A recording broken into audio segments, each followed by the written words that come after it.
We are in an era of unprecedented and exponential change, particularly with Gen AI. How do you think new technologies will impact families?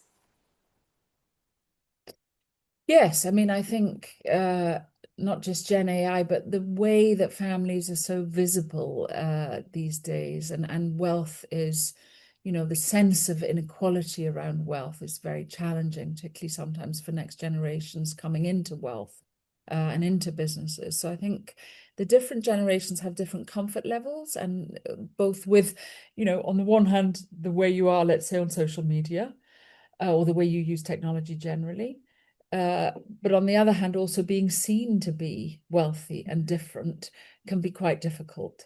So I think a couple of things really. First of all, I think families who, can approach the generational relations with the attitude of peers, I think is quite helpful. And that's not always easy for parents to do with their children because they're used to that sort of authority, asymmetry, if you like.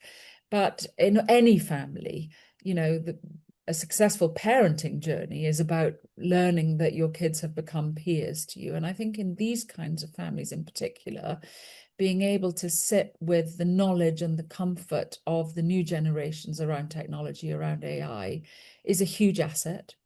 Being able to think about the legacies of the past and put them side by side very much with innovation and technology. And that's usually best done by those who've been brought up with it.